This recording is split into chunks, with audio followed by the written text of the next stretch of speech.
আসসালামু আলাইকুম, ভালো আছেন? চ্যাপ্টার 9 এখান থেকে রিসেন্ট কোশ্চেন বেশি আসে। রিসেন্টের মধ্যে সবচেয়ে বেশি থাকে খেলাধুলা। খেলাধুলা সংক্রান্ত প্রশ্ন আসলে আমাদের এই মুহূর্তে 5 থেকে 6টা তথ্য খুব গুরুত্বপূর্ণ। 5 থেকে 6টা ইস্যু সবচেয়ে বেশি গুরুত্বপূর্ণ, এগুলো রিসেন্ট, একেবারে রিসেন্ট রেকর্ড থাকে। সেক্ষেত্রে ধরেন 1 নম্বরে যেটা, সেটা হলো পারভেজ ইমন। পারভেজ হোসেন ইমন, এবং এটা এই মুহূর্তে প্রশ্নের গুরুত্বটা অনেক বেশি থাকবে, খুবই বিষয় বেশি থাকবে।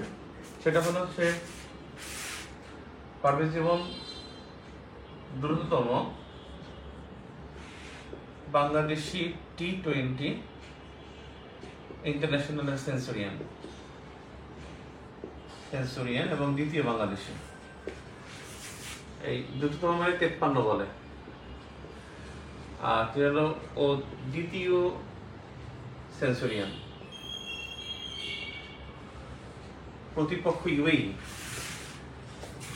প্রতিপক্ষ সংযুক্ত আরব আমিরাত। এর একটা গুরুত্বপূর্ণ ইনফরমেশন। প্রথম ছিল তামিম ইকবাল। সম্প্রতি রাজনীতিতে জয়েন করার কারণে এখনকার প্রশ্নে তামিম ইকবালের রেকর্ড খুব গুরুত্বপূর্ণ। তামিম ইকবাল আজ থেকে 9 বছর আগে করেছিল, 2016 সালে। ওটা করেছিল হংকং, খুব সম্ভবত হংকং এর বিরুদ্ধে। এটা ওয়ার্ল্ড কাপে ছিল, 2016 সালের ওয়ার্ল্ড কাপ, T20 ওয়ার্ল্ড কাপে ছিল। তাই ইকবাল সেঞ্চুরি করেছিলেন। 2 নম্বরের যে ইনফরমেশনটা বেশি গুরুত্বপূর্ণ, সেটা হলো মেহেদী হাসান মিরাজ বেশ কয়েকটা রেকর্ড করছেন। মিরাজ 200 উইকেট ক্লাবে প্রবেশ করেছেন। 200 উইকেট এটা পেয়েছেন টেস্টে। 200 উইকেট, এটা কিন্তু আফটার সাকিব আল হাসান। সাকিবের পরে তার অবস্থা। দ্বিতীয় বাংলাদেশি টেস্টে, খুব সম্ভবত, হ্যাঁ, দ্বিতীয় বাংলাদেশি হিসেবে 200 উইকেট এবং 2000 রানও তার। 37 টেস্টে 2000 রান ও 200 উইকেট। এটা দ্রুততম বাংলাদেশ হিসেবে, দ্রুততম ফার্স্ট টেস্ট, দ্রুততম। আরেকটা, 3টা রেকর্ড হয়েছে। একটা রেকর্ড হলো তৃতীয় বাংলাদেশি হিসেবে একই টেস্টে সেঞ্চুরি ও 5 উইকেট। একই টেস্টে সেঞ্চুরি ও 5 উইকেট। আরেকটা গৌরবময়, সেটাও তৃতীয় বাংলাদেশি হিসেবে 1 মাসে সেরা টেস্ট ক্রিকেটার, বিশ্বের সেরা টেস্ট ক্রিকেটার। সেটা হলো এপ্রিল 2025। আরেকটা গুরুত্বপূর্ণ রেকর্ড হলো সে টেস্ট ক্রিকেটে দ্বিতীয় বাংলাদেশি, দ্বিতীয় সেরা অলরাউন্ডার। বর্তমানে বিশ্বের যে টেস্ট র্যাঙ্কিং সে দ্বিতীয় সেরা অলরাউন্ডার। হয়তোবা সাকিব যেহেতু নাই, হয়তোবা তিনি একসময় ওমানের বিপক্ষে ছিল, হংকং, হ্যাঁ রাইট, ওমানের বিপক্ষে ছিল, রাইট, ওমানের বিপক্ষে। তাই এগুলো ওমানের বিপক্ষে রেকর্ডটা করেছিল। তাহলে এই হলো মেহেদী হাসান মিরাজের এই কয়েকটা রেকর্ড। তার মধ্যে এপ্রিল 2025-এ সেরা টেস্ট ক্রিকেটার কে, সেটা হলো মেহেদী হাসান মিরাজ। আরেকটা বিষয় হলো যে 5 উইকেট পাইছেন, সেটাও হতে পারে দ্বিতীয় সেরা অলরাউন্ডার। এটা দ্বিতীয়টা আসে না আসলে, শিশুটাই আসে। তবে পৃথিবীর ইতিহাসে সে দ্রুততম একজন টেস্ট ক্রিকেটার, যেটা 2000 রান এবং 200 উইকেট লাভ করছে। বাংলাদেশের পক্ষে দ্রুততম, এবং বিশ্বের মধ্যে তার উপরে একজন আছে, তাও শর্ত সাপেক্ষে, সেক্ষেত্রে তিনি আর কি। নাম্বার 3 আরেকটা রেকর্ড, সেটা হলো এনামুল হক বিজয়। বিজয় যে কাজটা করছে সেটা হলো প্রথম শ্রেণীর ক্রিকেটে প্রথম বাংলাদেশি হিসেবে 50টি সেঞ্চুরি। এটা বাংলাদেশের ইতিহাসে এটা রেকর্ড, 50টি সেঞ্চুরি করেছে। এখানে কিন্তু ইন্টারন্যাশনাল এবং হলো ঘরোয়া এগুলো কিন্তু যুক্ত হয়, এই দুইটা মিলে 50টি সেঞ্চুরি করেছে পর্যন্ত এনামুল হক বিজয়। আরেকটা বিষয় নিগার, নাম্বার 4।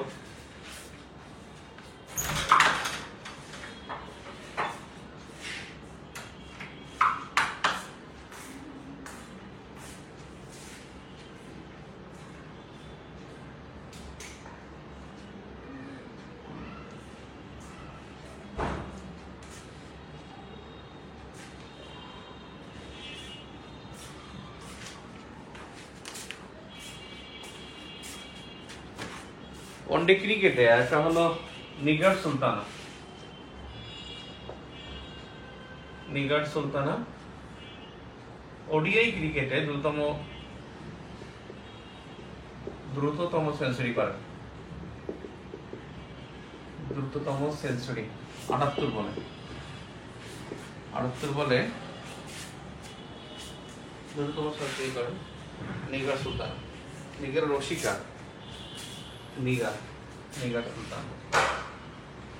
তো এই চারটা হলো ক্রিকেটের ইনফরমেশন। ফুটবলের কোনো আমাদের অর্জন নাই, ক্রিকেটও আমাদের আসলে অর্জন একেবারে শেষের দিকে। আমরা এখন 10ম, আমরা খুব সম্ভবত অনেক বছর পর, 15 বছর পর আমরা টেস্ট ক্রিকেটে আমাদের পতন ঘটেছে।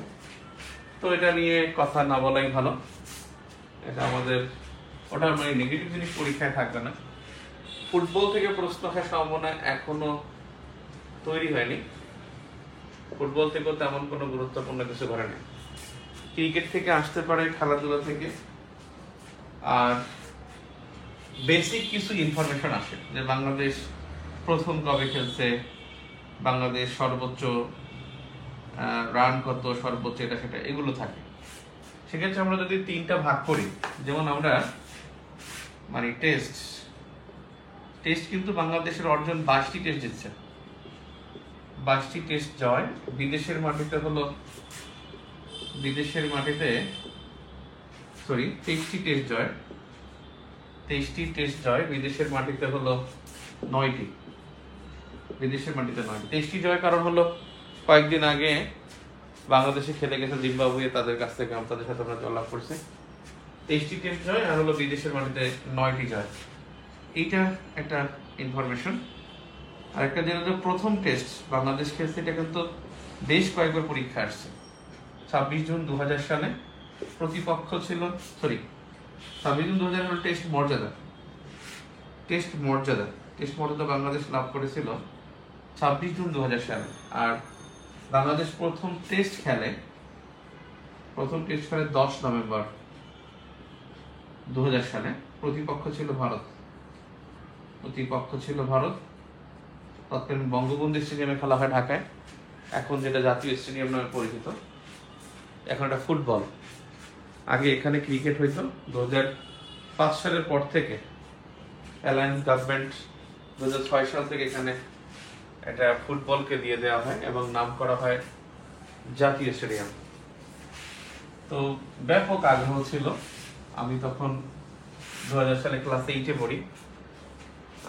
টেস্ট খেলা অত বুঝি না তখন, বাট এত প্রকার পত্রিকা পড়ি মানে স্মৃতিতে ভেসে ওঠে।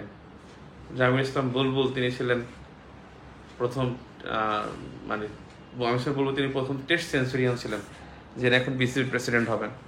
145 রান করছিলেন।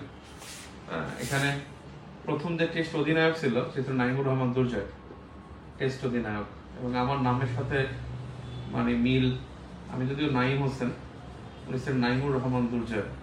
আমার খুব প্রিয় ক্রিকেটার ছিলেন নাইমুর রহমান দুর্জয়। খালেদ মাহমুদ সুজন, আপনারা হাসাহাসি করেন, খালেদ মাহমুদ সুজন আমার খুব প্রিয় ক্রিকেটার ছিল। মোহাম্মদ আশরাফুল, কারণ উচ্চতায় কাছাকাছি ছিল। এখন যেমন মুমিনুল হক, মুশফিকুর রহিম। মুশফিকের একটা রেকর্ড আছে, মুশফিকুর রহিম সর্বোচ্চ রান সংগ্রহ বাংলাদেশের পক্ষে সর্বোচ্চ রান সংগ্রাহক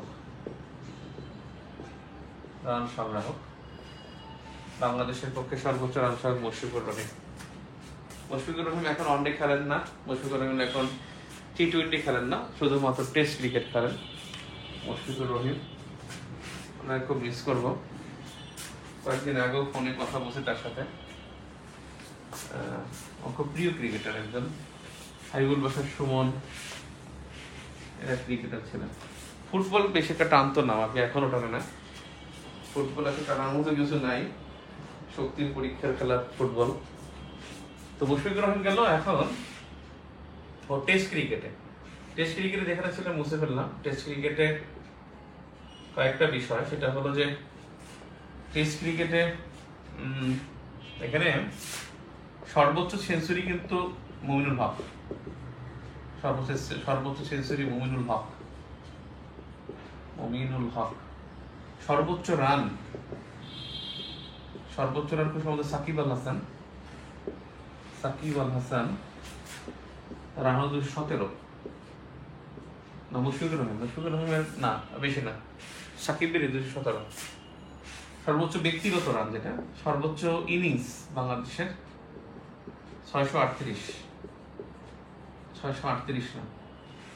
টেস্ট ক্রিকেটের প্রথম সেঞ্চুরি তিনি করছেন, যার কথা বলছিলাম, এবং তিনি অভিষেক টেস্টই করছেন। এবং 2000 সালের প্রথম টেস্টই আহমদ ইসলাম বুলবুল, ওর নাম আসতে পারেন, এবং উনি বাংলাদেশ বিসিবির প্রেসিডেন্ট হতে পারেন। আহমদ ইসলাম বুলবুল খুব বিরক্তিকর একটা খেলোয়াড় ছিল। উনি ওই সময় বিরক্তিকর ছিল, কিন্তু টেস্ট ক্রিকেট তো 145 রান, উনি অনেক রান করছিলেন। এবং বাংলাদেশ প্রথম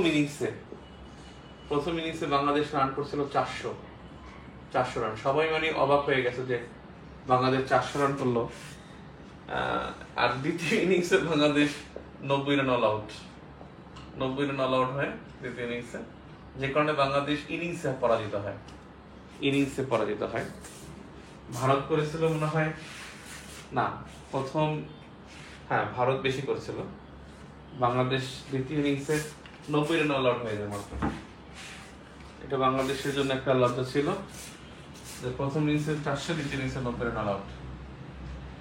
এই টেস্ট ক্রিকেট, বাংলাদেশের টেস্ট ক্রিকেটের ওই রেজাল্টটাই ইম্পর্টেন্ট, আর কিছু না। ওডিআইতে বাংলাদেশ প্রথম ওডিআই যেটা খেলছিল, ওডিআই ওয়ানডে ইন্টারন্যাশনাল, বাংলাদেশের প্রথম ওডিআই যেটা ছিল ইন্টারন্যাশনাল, সেটা 1986 সালে। প্রতিপক্ষ ছিল পাকিস্তান।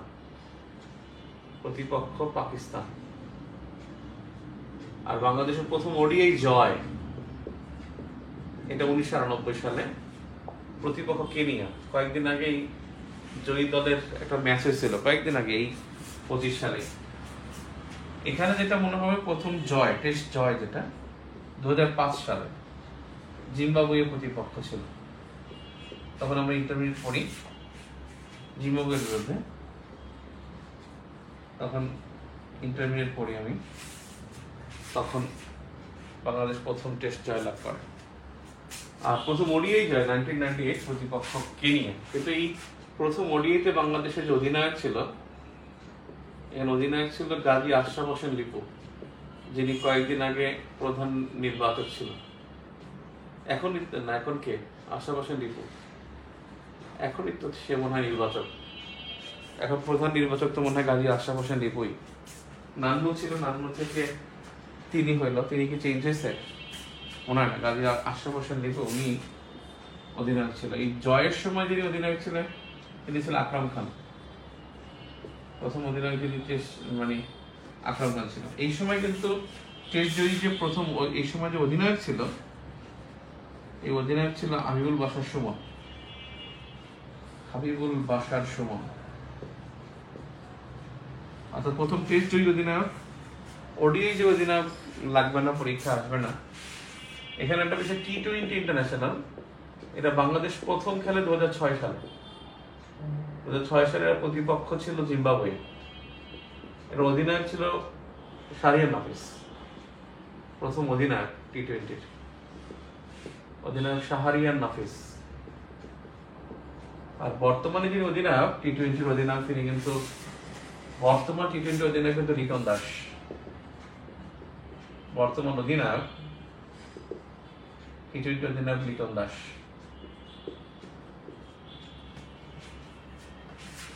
বর্তমানে টি-20 অধিনায়কটা কিন্তু মনে রাখতে হবে, এটা কয়েকদিন আগে হয়েছে, মানে স্পেশালি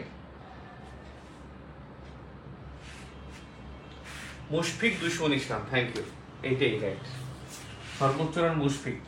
এটা একটু আমার কনফিউশন ছিল, 219 রান। Thank you. সাকিব 217 করছিল, মুশফিক 3 বার ডাবল সেঞ্চুরি করছে। ডাবল সেঞ্চুরি করছে মুশফিক 3 বার, 3 টাইমস।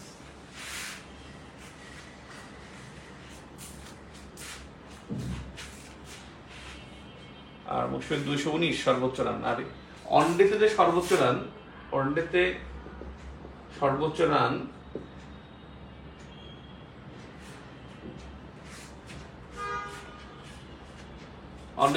লিটন দাস 176। লিটন দাস 176।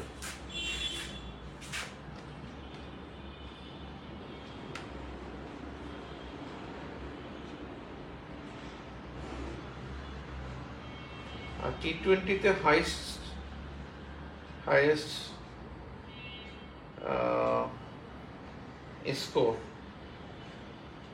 মানে পার্সোনাল স্কোর যেটা, এটা কি ইমনের নাকি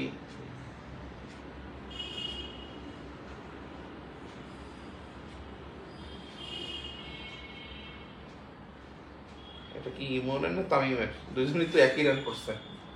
তামিম পেল 103, নট আউট ছিল। আর পারভেজ ইমন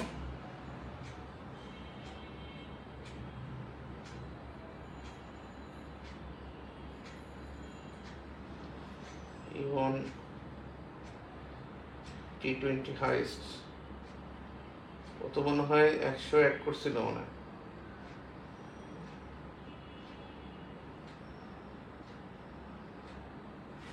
100 করে আউট হয়ে গেছে অনেকে। পারভেজ ইমন প্রোফাইল, ব্যাটিং টি-20 100ই রাইট। এখানে টি-20-তে সর্বোচ্চ ব্যক্তিগত innings 103, Tamim, not out. Tamim সর্বোচ্চ রান। আর একটা জিনিস যেটা হলো নাহিদ রানা, তিনি সর্বোচ্চ গতির বল করেছেন। নাহিদ রানা 152 কিলোমিটার গতিতে টেস্টে রান করেন, টেস্টে বল করেন। নাহিদ রানা সর্বোচ্চ গতির বল এ পর্যন্ত 152 কিলোমিটার গতিতে বল করেছেন নাহিদ রানা। পাকিস্তানের বিপক্ষে করছিলেন। পাকিস্তানের বিপক্ষে সর্বোচ্চ গতির বলটি করেন টেস্টে বাংলাদেশি হিসেবে নাহিদ রানা। প্রতিপক্ষ পাকিস্তান।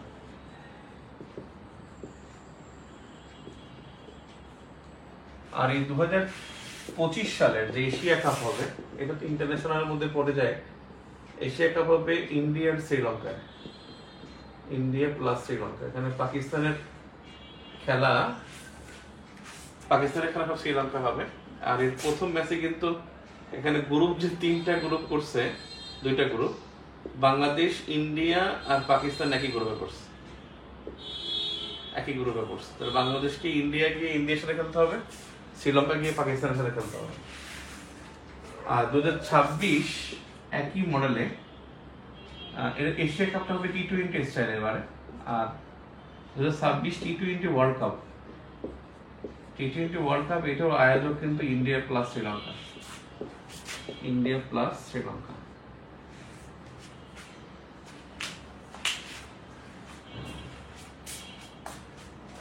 এখানে রিসেন্ট আসে, আমি আপনাদের যে জিনিসটা হলো যে প্রফেসর ইউনুস, আমি ইউনুসের ক্লাস আছে, আপনি দেখবেন আমার যে প্রিভিয়াস ক্লাস ইউনুসের উপরে ক্লাস আছে, এই ক্লাসটা ফলো করবেন ইউনুসের উপরে। এখান থেকে চ্যাপ্টার 9-এ এইটার পরে যেটা আছে সেটা হলো যে জুলাই রেভলিউশন, যেটা আমি জুলাই রেভলিউশন, খেলাধুলা রিসেন্টলি আসে বুঝছেন, এখানে বেসিক কোয়েশ্চেন একটু কম আসে, আর আসলে এখানে মানে বেসিকগুলো দেখে টানা পড়বেন, পরীক্ষার সময় পরীক্ষার প্রশ্নের ব্যাখ্যায় আমি বাকিটা আলোচনা করে দেবো। সবসময় কোয়েশ্চেন যেটা হয় আপনারা একেবারে পুরো গাইডেন্সটা পাবেন, সেটা হলো যখন এটা পরীক্ষার প্রশ্ন হয় তখন ওই প্রশ্নটা কিন্তু ওই টপিকের মধ্যে মোস্ট হাইলাইটেড থাকে, সেটা কিন্তু পরীক্ষায় আসে। সো আপনারা যে কাজটা করবেন সেটা হলো পরীক্ষা বেশি বেশি দিবেন, আর পরীক্ষার ব্যাখ্যা করবেন, ক্লাস করবেন। টেস্টগুলোতে ইনশাল্লাহ আপনারা সেই 6টা পাবেন আশা করি।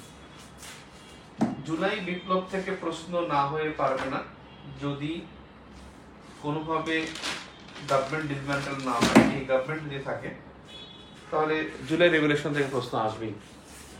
জুলাই আসলে রেগুলেশন না, জুলাই আপরাইজিং, এটা বিপ্লব না, আপরাইজিং। আপনারা দেখছেন একদিন কয়েকদিন আগে গ্রুপে লেখালেখি হয়েছিল যে আমি ক্লাসে বলছিলাম যে জুলাইতে এটা গণহত্যা হয় নাই, এটা হয়েছে মানবতা বিরোধী অপরাধ। ঠিক তেমনি বাংলাদেশে ইন্টারন্যাশনাল ক্রাইমস ট্রাইব্যুনাল, যে ক্রাইমস ট্রাইব্যুনাল বাংলাদেশের যিনি chief prosecutor barrister Tajul Islam, তিনি কিন্তু নিজেও বলছেন এটা গণহত্যা হয় না। বেসিক্যালি ইন্টারন্যাশনাল ল আছে, ল ফ্যাক্ট ফাইন্ডিং থাকে। সো সেক্ষেত্রে এখানে বিপ্লব বলা যায় না। জুলাই অভ্যুত্থান, জুলাই বিপ্লব না। বিপ্লব না কেন? কারণ বিপ্লব হতে হলে একটা ম্যানিফেস্টো লাগে। এখানে আগে থেকে একটা ম্যানিফেস্টো হয় নাই। তাদের একটা উদ্দেশ্য ছিল বিপ্লবে হয় কি যে আমি এইটাকে চেঞ্জ করে আমি এইটা চালু করব। এখানে সেটা করে না, এটা জাস্ট পতন ছিল, এবং এটা প্রথমে 9 দফা ছিল, তারপরে 1 দফা ছিল। তো সেক্ষেত্রে এখানে ম্যানিফেস্টোটা ভাবে হয় না যে আমরা এই ম্যানিফেস্টোর এলাকে করি, এই জন্য এটা বিপ্লব বলা যাবে না, এটাকে অভ্যুত্থান বলতে হবে। এবং এটা নিয়ে অনেক লেখা আছে, অনেক ফাইন্ডিংস আছে। যাই হোক, এখানে যেটা হচ্ছে যে জুলাই আপরাইজিং, এটাকে আবার বলছে যে মানে অনেকগুলো নামে করতে যায়। জুলাই বসন্ত, জুলাই বসন্ত এটা বলছে। আবার এটা বলছে যে মনসুন, মনসুন মনসুন রেগুলেশন বলছে, মানে নামে ডাকা হয়েছে, একজন কলামিস্ট সেই নামে দিচ্ছে। তারা আবার আন্দোলনকারীরা বলছে মুক্তিযুদ্ধ 2.0, এগুলো এইসব নামে ডাকা হয় আর কি।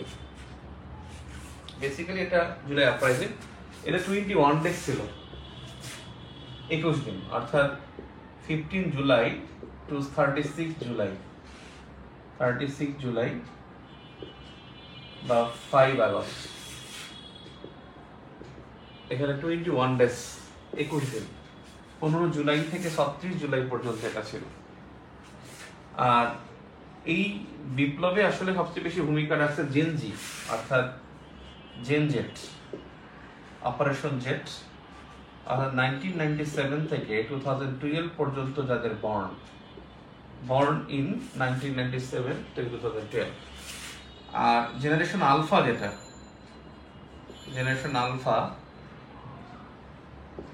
জেনারেশন আলফা হলো তাদের জন্ম 2013 টু 2025, এখানে জন্ম হলো। আর জেনারেশন বিটা, এভাবে লেখেন না, বিটা, জেনারেশন বিটা যেটা হলো 2025 থেকে 24, আর 2025 থেকে 2039, এই সময় যারা জন্মগ্রহণ করবে যারা, এরা হবে বিটা অপারেশন, মানে জেনারেশন বিটা। জেনারেশন জেট, এখানে এই আপরাইজিং কি আপনি একটা, কারণ এগুলো ডেট অনুসারে পড়তে গেলে খুব ভালো হয়। ডেট অনুসারে যদি পড়েন, এবং আপনাদের দেখবেন বেসিক বলতে ডেটও আছে, আমি মোস্ট ইম্পর্টেন্ট ডেটগুলো নিয়ে আলোচনা করি। মোস্ট ইম্পর্টেন্ট ডেট, সেগুলো নিয়ে আমি আলোচনা করব।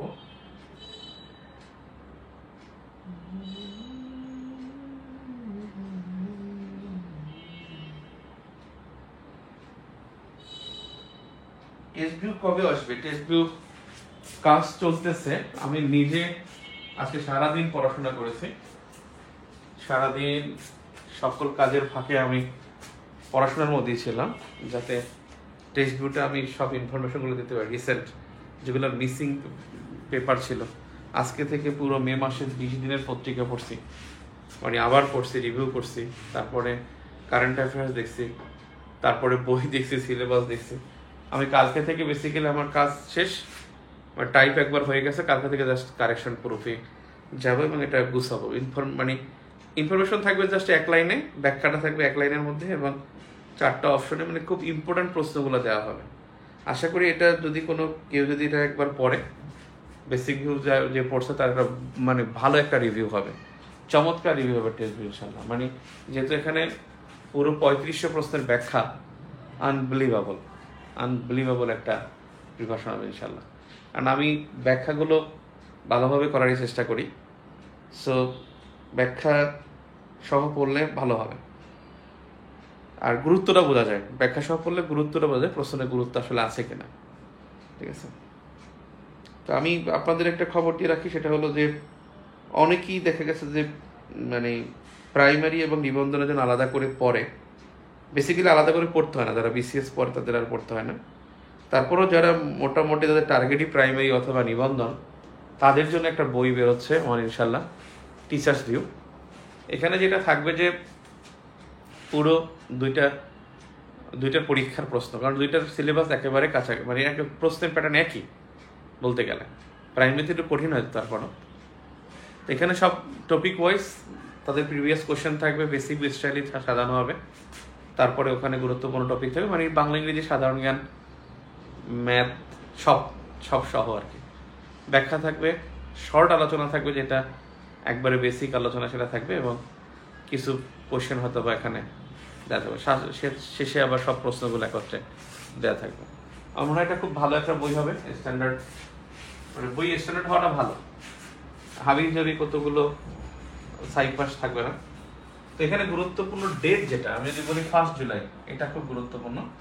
এটা হলো বৈশা গঠিত, বৈশা মানে বৈষম্য বিরোধী ছাত্র আন্দোলন গঠন, বৈষম্য বিরোধী ছাত্র আন্দোলন এটা গঠন হয় 7 জুলাই। এটা খুব গুরুত্বপূর্ণ একটা ডেট, সেটা হলো এই দিনে বাংলা ব্লকেট হয়, বাংলা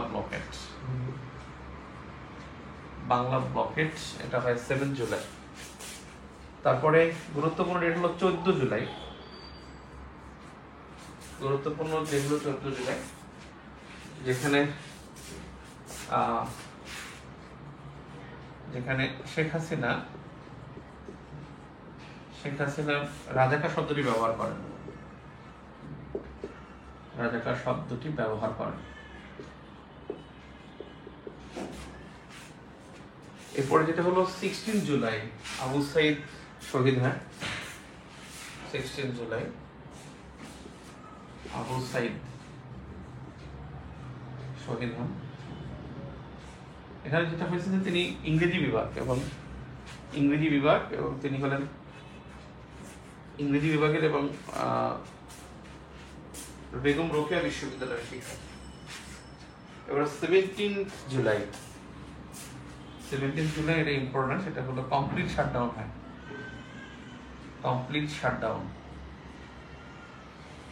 19 জুলাই যে সময় ইন্টারনেট এখানে হলো যে 19 জুলাই যে কারফিউ জারি, প্রথম ধাপের কারফিউ জারি হয়, 19 জুলাই। এরপরে গুরুত্বপূর্ণ 31 জুলাই, যেটা হলো 31 July, remembering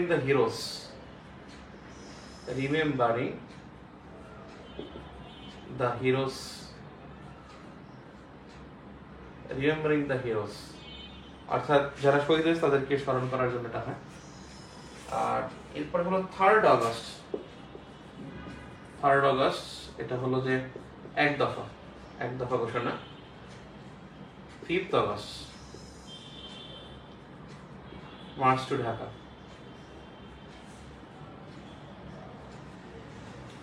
5th August march to Dhaka ঘোষণা করা হয়।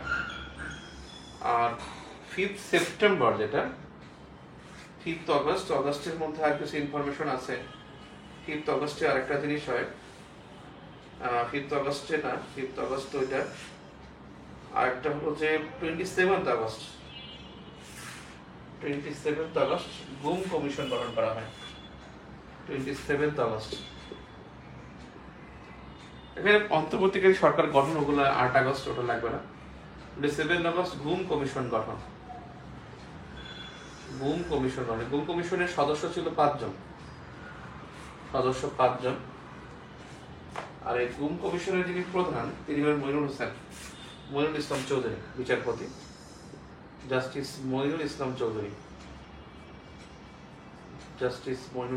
চৌধুরী। আর 27 অগস্টে গেল 5 সেপ্টেম্বর, এটা হলো দ্রোহ যাত্রা। 5 সেপ্টেম্বর, 5th সেপ্টেম্বর দ্রোহ যাত্রা মানে তাদের স্মরণে আর কি, যারা মারা গেছে তাদের দ্রোহ যাত্রা হয়। এই দিনকেই কিন্তু জুলাই স্মৃতি জাদুঘর ঘোষণা করা হয়, জুলাই স্মৃতি জাদুঘর। এবং এই জাদুঘর হয় প্রাক্তন গণভবন। এই গণভবনের নাম আগে ছিল কিন্তু করতোয়া, প্রধানমন্ত্রী ভবন। একসময় ছিল প্রধানমন্ত্রী ভবন, এবং সেখান থেকে এটা আরো আগে ছিল করতোয়া। 1986-এ এটা করতোয়া ছিল। আর এর গঠন হয়েছে 1974 সালে, 74 সালে প্রতিষ্ঠা। 74 না 78 সালে প্রতিষ্ঠা। 1974 সালে, 74 সালে প্রতিষ্ঠা। 74 সালে প্রতিষ্ঠা হয়। 6 সালে করতোয়া নাম হয়, তার প্রধানমন্ত্রী ভবন গণভবন। এই গণভবন এখন জুলাই স্মৃতি জাদুঘর। আর জুলাই স্মৃতি ফাউন্ডেশন গঠিত হয়, এটা হলো 10 সেপ্টেম্বর। জুলাই স্মৃতি ফাউন্ডেশন।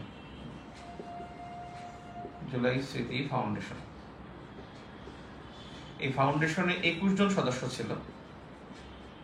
এই ফাউন্ডেশনের সভাপতি ছিল প্রফেসর ডক্টর ইউনূস। তিনি ছিলেন ডক্টর ইউনূস, তিনি ছিলেন প্রতিষ্ঠাতা, মানে প্রধান। আর জুলাইতে শহীদ হয়েছে কয়জন, একটা বিষয়, শহীদ কয়জন? শহীদ সংখ্যা হলো 1425 জন। গতকালকে কিন্তু একজন মারা গেছে। 1425 জন, এটা হলো বৈষম্যবিরোধী ছাত্র আন্দোলনের হিসাবে। আর 1400 বলছেন, আনুমানিক 1400 জন, এটা বলছে জাতিসংঘ মানবাধিকার কমিশন বলছে জাতিসংঘের 1400 জন। 1425 জন, এটা হচ্ছে বৈষম্যবিরোধী ছাত্র আন্দোলন। বলছে যে 1425 না, 1426 হবে। সরি, কালকের জন সহ 1426 জন, 1426।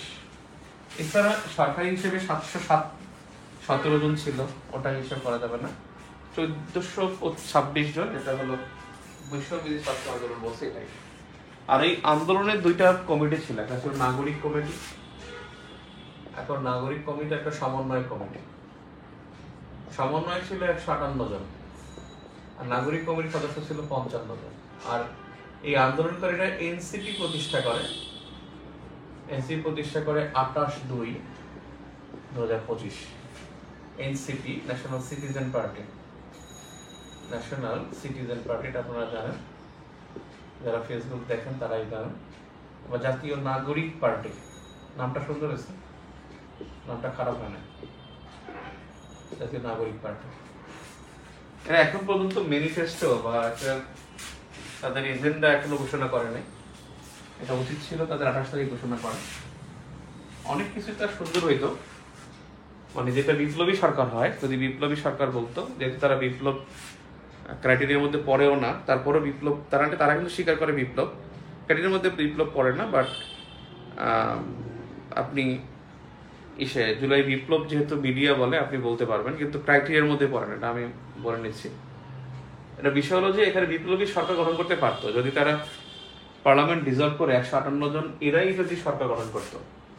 158 জন এরা থাকতো সদস্য এবং এদের একটা পরিষদ থাকতো, এবং এই পরিষদ থেকে তারা বিভিন্ন বিধি প্রণয়ন করত এবং সেখানে তারা পরামর্শক হিসেবে তাদেরকে নিয়োগ দিতে পারতো। কিন্তু 158 জন এইটাই তারা করে, এখানেই তারা কিন্তু সংবিধান তৈরি করতে পারতো, একটা জুলাই সনদ ঘোষণা করতে পারতো, সবকিছু তারা পারতো। তারা আসলে যেটা চাইছে সেটা পারতো তারা যদি 158 জন থাকতো। ব্যাপারটা হচ্ছে যে এখানে সব দলমত ঘুরে ঢুকে গেছে তো, এবং বিভিন্ন মানসিকতা ঘটে গেল না। আমার মনে হয় তারা সমন্বয়কদের মধ্যে সমন্বয় নেই। আসলে ইসলামিক দলগুলোর মধ্যে কি আছে? ইসলামিক দলগুলোর মধ্যে হচ্ছে যে ঐক্যবদ্ধ হবে, তাদের আগেই হলো যে তাদের মধ্যে যে ঐক্য হবে না এই ব্যাপারে তারা ঐক্যমত, ঠিক আছে? তাদের মধ্যে যে ঐক্য হবে না এ ব্যাপারে তারা ঐক্যমত পোষণ করেছে। মানে আগে বৈঠকের আগেই তারা জানে যে তাদের মধ্যে আসলে ঐক্য হবে না।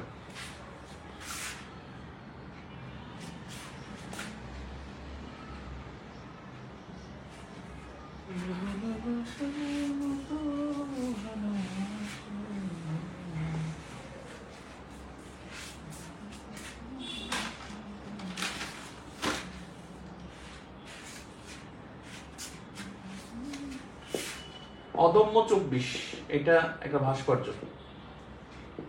এই ভাস্কর্যটা হলো জাহাঙ্গীরনগর বিশ্ববিদ্যালয়, আর এর শিল্পী যিনি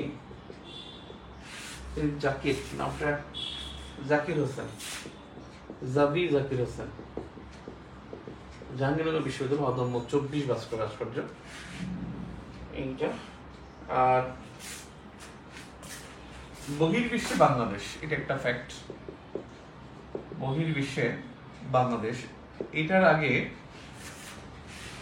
বহির্বিশ্বে বাংলাদেশ মধ্যে কি পড়ে? সেটার মধ্যে পড়বে হলো যে মিশন, এটার মধ্যে পড়বে বাংলাদেশের স্বীকৃতি। বাংলাদেশের স্বীকৃতিটা জরুরি।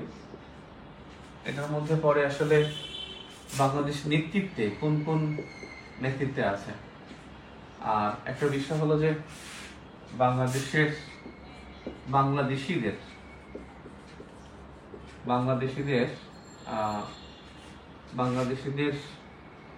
মানে আলোচিত বাংলাদেশি, সমালোচিত না, আলোচিত বাংলাদেশি, এটার মধ্যে পড়বে আলোচিত বাংলাদেশি।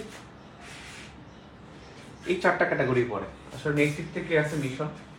মিশনের ব্যাপারটা, মিশন হলো যে 60টি দেশে 81টি মিশন বাংলাদেশের, 60টি দেশে 81টি মিশন। এই 81টি মিশন 60টি দেশে, আর বাংলাদেশে হলো 81টি মিশন বাংলাদেশে। আর বাংলাদেশে বিদেশি মিশন দেশ সংস্থা সহ 49টি। আর যেটা করছে তারপরে হলো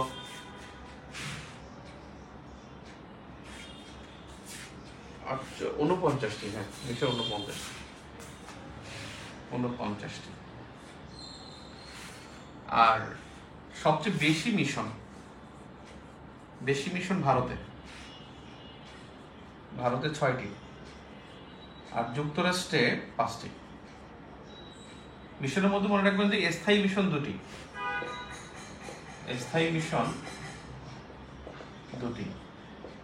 একটা হলো নিউ ইয়র্ক আর একটা হলো জেনেভা। এটা হলো ইউএন কার্যক্রম পরিচালনার জন্য স্থায়ী মিশন 2টি, একটা নিউ ইয়র্ক, একটা জেনেভা, আর 2টি ইউএন এর। আর মনে রাখবেন mission always in capital city. Mission সবসময় মানে দূতাবাস, একটা মিশন বলতে দূতাবাস সবসময় রাজধানীতে হয়। রাজধানীতে 2টি জিনিস হতেই হয়, একটা দূতাবাস আর একটা হলো পার্লামেন্ট এবং দূতাবাস সবসময় রাজধানীতে হতেই হবে। দূতাবাস যদি ওখান থেকে চেঞ্জ করে, ধরেন ঢাকা থেকে দূতাবাস যদি গোপালগঞ্জ নিয়ে যায় বা বগুড়ায় নিয়ে যায় বা চট্টগ্রামে নিয়ে যায়, তাহলে বুঝতে ওটা ক্যাপিটাল সিটি হয়ে গেছে।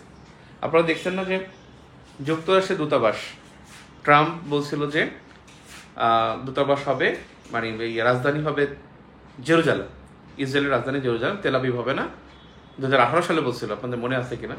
এবং 18 সালে ঘোষণা দিয়ে কিন্তু যুক্তরাষ্ট্রের দূতাবাস এই তেল আবিব থেকে জেরুজালেমে নিয়ে যাওয়া হয়, এবং তারা বলে যে জেরুজালেমকে স্বীকৃতি দেয়, যেটা ক্যাপিটাল সিটি।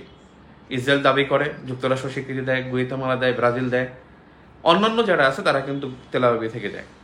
এজন্য মানে তেল আবিবে যেহেতু অনেক দেশের দূতাবাস, তার মানে এটার স্বীকৃতি হলো যে তেল আবিবে আসলে ইসরায়েলের রাজধানী, আর ইসরায়েল মনে করে যে এটা জেরুজালেম, দাবি করে আর কি। দূতাবাস সবসময় রাজধানীতে হতে হবে, এটা একটা ফ্যাক্ট। আর দূতাবাসটি পতাকা রাষ্ট্রের ভূখণ্ড, এটা মনে রাখতে হয়। দূতাবাসটি পতাকা রাষ্ট্রের ভূখণ্ড। পতাকা রাষ্ট্র মানে দূতাবাসের মধ্যে যে পতাকাটা থাকবে সেইটা। এখানে সে ভাড়া থাকলেও ওটা কিন্তু, ধরেন আমি যে বিল্ডিং এ আছি এখানে, ধরেন বা আপনি যে বিল্ডিং আছেন সেটা, এখানে নিচতলা আপনি থাকেন, 4 তলায় ধরেন আপনার মার্কিন দূতাবাস, ধরেন মলদোভার দূতাবাস, ওখানে মলদোভার ফ্ল্যাগ থাকবে। আপনার এখানে যদি কেউ অ্যাটাক করে বা একটা বল এসে পড়ে, তাহলে ধরে নিবে যে আপনি মলদোভা অ্যাটাক করেছেন। এবং তখন যে জাতিসংঘের যে ভিয়েনা কনভেনশন, এই ভিয়েনা কনভেনশনের একটা অনুচ্ছেদ আছে যেটা লঙ্ঘিত হয়। আমরা ভিয়েনা কনভেনশনের যে দূতাবাসের 21 অনুচ্ছেদ সম্ভবত, ভিয়েনা কনভেনশন আর্টিকেল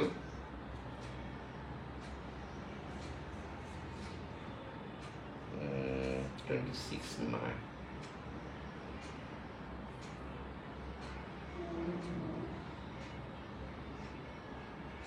আর্টিকেল 21 না 22 খেয়াল নাই। অর্থাৎ পতাকা রাষ্ট্রের ভূখণ্ড হবে সবসময়। যদি আপনি ওখানে অ্যাটাক করে তাহলে বুঝতে হবে যে আপনি দেশে আক্রমণ করেছেন, যেটা আমাদের আগরতলা মিশনে যে অ্যাটাক করেছিল সেটা, কলকাতা হাই কমিশন এবং আগরতলায়। বাংলাদেশকে স্বীকৃতি দেয় এক পর্যন্ত 150 দেশ, 150টি দেশ। এখানে সর্বশেষ হলো চীন 1977। আর যেটা হলো যে এখানে 1975 সালে বঙ্গবন্ধুর খুন হওয়ার পরে এখানে চীন ও সৌদি আরবিয়া তারা 15 আগস্টে স্বীকৃতি দিয়েছিল, 15 আগস্ট 1975। অর্থাৎ বঙ্গবন্ধু ভোররাতে খুন হয়, আর এর আগে খন্দকার মোস্তাক সরকারকে স্বীকৃতি দিয়ে, মানে এর আগে নেই, পরে আর কি ভোররাতে খুন হয়। আর এটা হলো তিনি বিকালের দিকে কেএসএ কিন্তু সৌদি আরবিয়া বাংলাদেশে স্বীকৃতি দেয়। এখানে ইসরায়েলের একটা ইনফরমেশন আছে। ইসরায়েল 1971 সালে বাংলাদেশকে এপ্রিলে স্বীকৃতি দিয়েছিল। এই স্বীকৃতি প্রত্যাহার করেছিল, এটা বাংলাদেশ প্রত্যাখ্যান করে। এবং এই স্বীকৃতিটা তারপরে প্রত্যাখ্যান করলে ইসরায়েল দ্বিতীয়বার 1972 সালে ফেব্রুয়ারিতে আবার স্বীকৃতি দেয়, এবং এই দুইবারই স্বীকৃতিপত্র বাংলাদেশ প্রত্যাখ্যান করে। আর স্বীকৃতির নিয়ে একটা গুরুত্বপূর্ণ বিষয় হলো, জাতিসংঘ স্বীকৃতি দেয় বাংলাদেশকে, স্বীকৃতি দেয় 17 অক্টোবর 1972, এবং এই দিনই বাংলাদেশ ইউএন পর্যবেক্ষক হয়, জাতিসংঘের পর্যবেক্ষক হয়। সদস্যপদ লাভ করছে কিন্তু বাংলাদেশ 17 সেপ্টেম্বর 1974। এটা কিন্তু 17 অক্টোবর 1972, অনেকে ভুলে যান। বাংলাদেশ ইউএন সদস্যপদ পায় কিন্তু 17 সেপ্টেম্বর 1974, আর স্বীকৃতি পায় 17 অক্টোবর 1972। একটা বিষয় এখানে থাকে, সেটা হলো যে বাংলাদেশকে স্বীকৃতি ছিল ইসরায়েলের স্বীকৃতি কিন্তু বাংলাদেশ গ্রহণ করেনি। বাংলাদেশ স্বীকৃতি দানকারী প্রথম মধ্যপ্রাচ্যের দেশ বলে কিন্তু ইসরায়েল বলতে হবে, স্বীকৃতি গ্রহণ করে না, বা ওরা স্বীকৃতি দিচ্ছে, এজন্য ইসরায়েলের কথা বলতে হবে। নেতৃত্বে বাংলাদেশ, এটা একটা গুরুত্বপূর্ণ ফ্যাক্ট। বাংলাদেশ কমপক্ষে এখন 8 থেকে 10টা প্রতিষ্ঠানে কিন্তু বাংলাদেশ সদস্য এবং নেতৃত্বের মধ্যে আছে। সদস্য দিক থেকে দেখি, যেমন একটা হতে পারে যে বাংলাদেশ 2025 থেকে 28 পর্যন্ত, এই 25 থেকে 28 এই 4 বছর বা 3 বছর, 25 থেকে 28 মনে করুন 2025 থেকে 2028, এইটার আরেকটা বিষয় আছে। এই 1 জুলাই 2025 থেকে 30 জুন 2028 পর্যন্ত 3 বছর বাংলাদেশে একটা নীতি আছে, যেটা হলো আমদানি নীতি। এটা পরীক্ষা আসতে পারে আপনাদের 47। এই যে গত পরশুদিন তারা ঠিক করেছে যে আমদানি নীতি বাংলাদেশে 1 জুলাই 2025 থেকে 2028 সালে 30 জুন, আর 25 থেকে যেমন 1 জানুয়ারি থেকে 1 ডিসেম্বর। এখানে হলো বাংলাদেশ আইসিএসসি মেম্বার, আইসিএসসি সদস্য। আইসিএসসি মানে international civil service commission, international civil service commission, civil service commission. আরেকটা বিষয় হলো যে বাংলাদেশ 2025 থেকে 2027 পর্যন্ত, 25 থেকে 2027 এই সময় বাংলাদেশ সদস্য হলো ইকোসকের 10ম সদস্য, 10ম বার সদস্য। বাংলাদেশ 10 বার সদস্য হয় 2025 থেকে 2027 পর্যন্ত। 2023 থেকে 2025 পর্যন্ত বাংলাদেশ কিন্তু ইউএনএইচসিআর এর সদস্য, ইউএনএইচআরসি হিউম্যান রাইটস কমিশন এর সদস্য, এইচআরসি। তো 24 থেকে 2027 পর্যন্ত, 24 থেকে 2027 পর্যন্ত বাংলাদেশ আইএলও এর গভর্নিং সদস্য, গভর্নিং বডির সদস্য। এটা বাংলাদেশের ব্যাপক নেতৃত্বের জায়গা। এবং বাংলাদেশ কিন্তু বর্তমানে 2025 থেকে 2027 পর্যন্ত, 24 থেকে 25, বর্তমানে কিন্তু বাংলাদেশ সাধারণ পরিষদে সহসভাপতি। 2026 সালে কিন্তু বাংলাদেশ, 2026 সালে বিডি ইউএনজিএ মানে জেনারেল অ্যাসেম্বলি বা সাধারণ পরিষদে জাতিসংঘের ইউনাইটেড নেশনস জেনারেল অ্যাসেম্বলি বা সাধারণ পরিষদের সভাপতির জন্য সভাপতির প্রার্থী এবং 40 বছর পর বাংলাদেশ সভাপতির প্রার্থী হয়েছে। 1986 সালের পর 2026 সালে আফটার 40 ইয়ার্স বাংলাদেশ সভাপতির জন্য প্রার্থী হয়েছে। তো এখন এই ইউএনজি এর সহসভাপতি কিন্তু 21 জন। এই 21 জন সভাপতির মধ্যে বাংলাদেশ একজন, যে আগামী 25 সালের সেপ্টেম্বর পর্যন্ত বাংলাদেশ কিন্তু সহসভাপতির দায়িত্ব পালন করবে। এছাড়াও বাংলাদেশ এই 2025 থেকে 26 বিমস্টেক সভাপতি, বর্তমানে বিমস্টেক সভাপতি।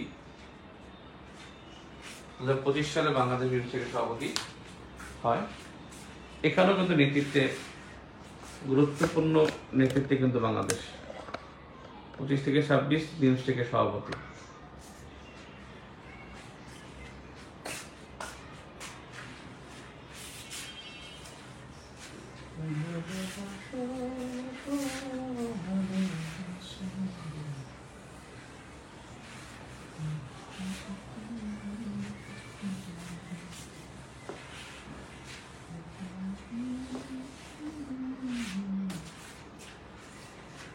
একটা বিষয় হলো, এখন বাংলাদেশি অনেক আছে।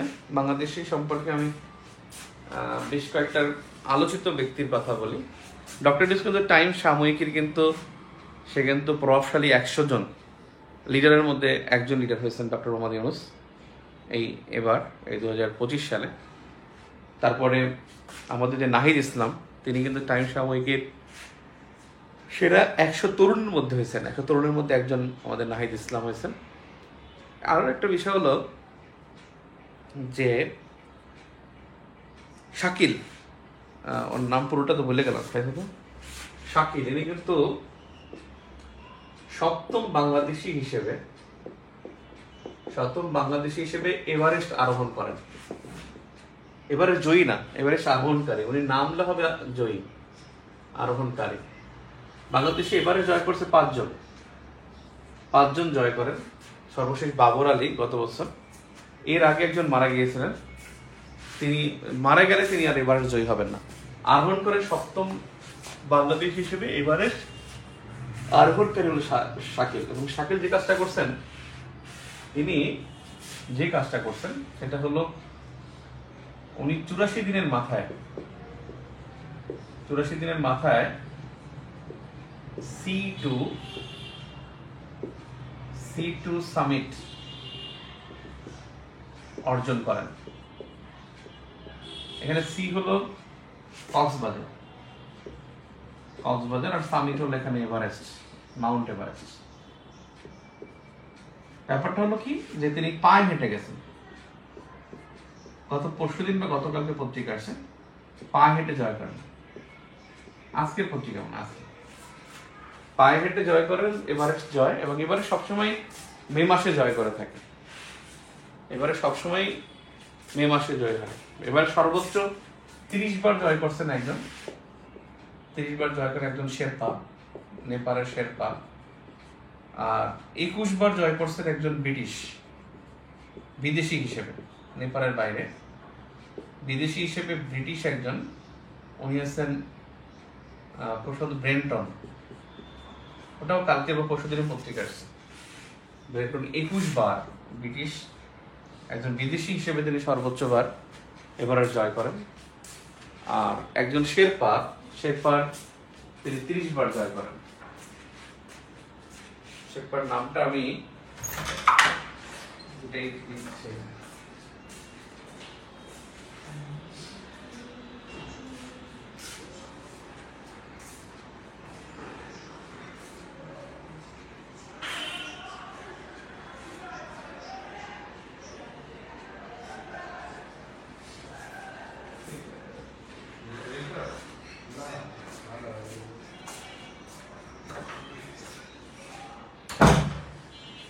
আজকে নোটটা করছি দুইটা বিষয়।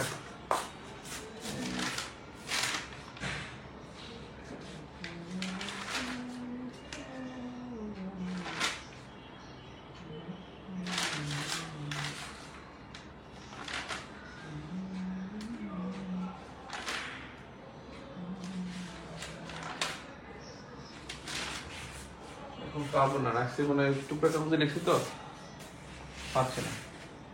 এই যে খুব সুন্দর ব্রেনটা নয় সামথিং, আর কি শেরপা যেন উনি, 2 অক্ষরের নাম। তো যাই হোক, 84 দিনের মাথায় তিনি এটা জয় করেন, কক্সবাজার থেকে পায়ে হেঁটে C2 সামিট অর্জন করেন। এখন একটা বিষয় হলো মানে বাংলাদেশের নামে বিশ্বে যে প্রতিষ্ঠান, এরকম প্রতিষ্ঠান বা হলো সড়ক অথবা স্থাপত্য এগুলো আছে, কি কি আছে? যেমন দেখেন আপনি ধরি বাংলাদেশ গ্রাম আছে, বাংলাদেশ গ্রাম হলো Kashmir, mini Bangladesh, little Bangladesh, mini Bangladesh, little Bangladesh, Bangladesh road, Bangladesh square, Bangladesh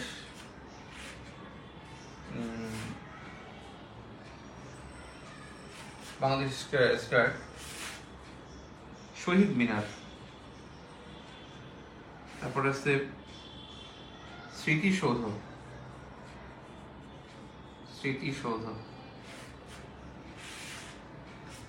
তারপরে আছে রুদা সাবার, তারপরে আছে বাংলা টাউন, তারপরে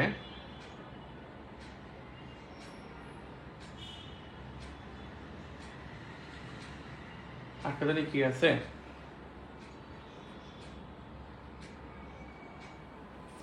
mini Bangladesh Singapore, Sirajganj Singapore,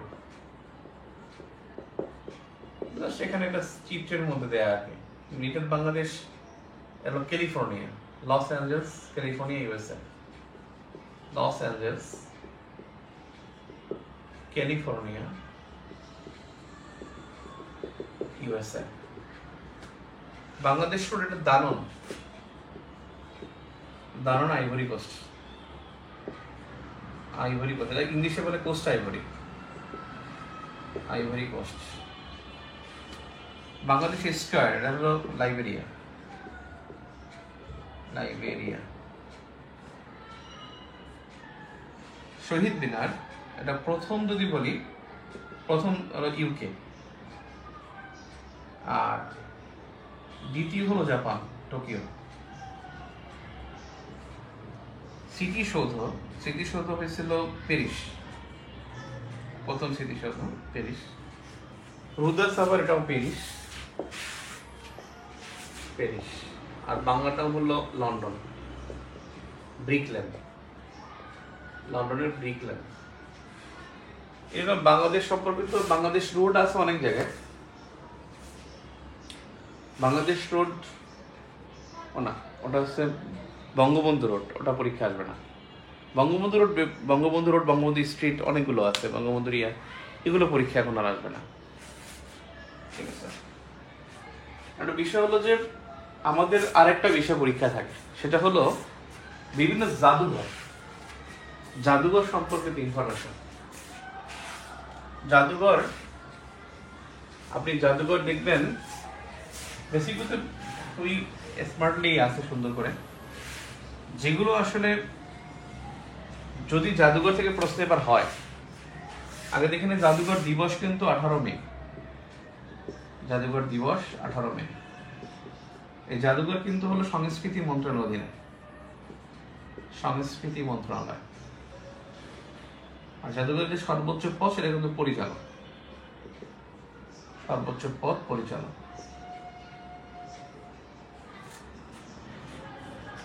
একটা বিষয় হলো যে জাদুঘর সম্পর্কিত যদি কোনো প্রশ্ন আসে, এবার আমি বলতে পারবো রক্স মিউজিয়াম পঞ্চগড়, টাকা জাদুঘর মিরপুর, বাংলাদেশ ব্যাংকের ট্রেনিং সেন্টার, মৎস্য জাদুঘর মৎস্য ভবন, কৃষি জাদুঘর বাংলাদেশ কৃষি বিশ্ববিদ্যালয়। তারপরে আমি বললাম যে ধরেন আপনার পানি জাদুঘর কুয়াকাটা, কুয়াকাটা পটুয়াখালী পানি জাদুঘর, ওটার ওটার ওটার মিউজিয়াম। প্রাণী জাদুঘর মিরপুর, মিরপুর চিড়িয়াখানা, এটা প্রাণী জাদুঘর। নৃতাত্ত্বিক জাদুঘর যেটা চট্টগ্রামে, নৃতাত্ত্বিক জাদুঘর চট্টগ্রামের টোকিওতে আছে দুইটা। একটা আরেকটা হলো যে যদি বলি যে আমি যেটাকে বলে আপনার পুরাকীর্তি, যেটা হলো ময়নামতিতে একটা জাদুঘর আছে, ওখানে কি বলে, আরে পাহাড়পুরে একটা জাদুঘর, ময়নামতিতে একটা জাদুঘর, কি জানি, পুরাকীর্তি, পুরাকীর্তি জাদুঘর। তারপরে আপনি যদি বলি স্বাধীনতা জাদুঘর, যেটা পরীক্ষা আসবে না, এটা খবরদার, এটা ভেঙে ফেলছে যে ইসে সোহরাওয়ার্দী উদ্যানে। মুক্তিযুদ্ধ জাদুঘর, যেটা আগুন লাগছিল এই 5 আগস্টের পরে, যেটা হলো আপনার আগারগাঁওয়ে মুক্তিযুদ্ধ জাদুঘর। যদি জাদুঘর থেকে প্রশ্ন হয় তাহলে ভাই তো জুলাই স্মৃতি জাদুঘর আসবে, এখানে অন্য কোনো জাদুঘর পরীক্ষা দেওয়ার কোনো প্রশ্নই আসে না। যদি জাদুঘর থেকে আসে জুলাই স্মৃতি জাদুঘর 5 সেপ্টেম্বর 2025, এটা গণভবনে, এটা পড়ছে শেরে বাংলা নগর থানায়। এছাড়াও এটা ছাড়া কোনো প্রশ্ন জাদুঘর আসবে না। ঠিক আছে। তো বেসিক্যালি আমাদের এখানে মোস্ট অফ দ্য ইস্যু শেষ হয়ে গেছে। আপনাদের হলো কালকে যেটা হবে ইনশাল্লাহ, আলোচিত ব্যক্তি, তারপরে হলো মৃত ব্যক্তি, তারপরে হলো আপনার চলচ্চিত্র, তারপরে হলো আপনার চিত্রকর্ম, তারপরে হলো আপনার চলচ্চিত্র, চিত্রকর্ম, গান, বিভিন্ন গান, তারপরে হলো নৃত্য, পত্রিকা, সংবাদপত্র, এরপর অন্যান্য, এই কয়েকটা বিষয় আগামীকাল পাবো ইনশাআল্লাহ। এরপরে এটা আমরা 7টায়, সন্ধ্যা 7:30 আমরা ক্লাসটা রাখবো আগামীকালকে 7:30, এবং 9টায় পরীক্ষা হবে আগামীকালকে, 9টায় পরীক্ষা ইনশাআল্লাহ। ঠিক আছে, 9টায় পরীক্ষা, 7:30 ক্লাস আগামীকালকে। ক্লাস হবে, ক্লাসের পর পরীক্ষা হবে। আপনারা আগে পড়ে রাখবেন আর ক্লাসে রিভিশন দেবেন।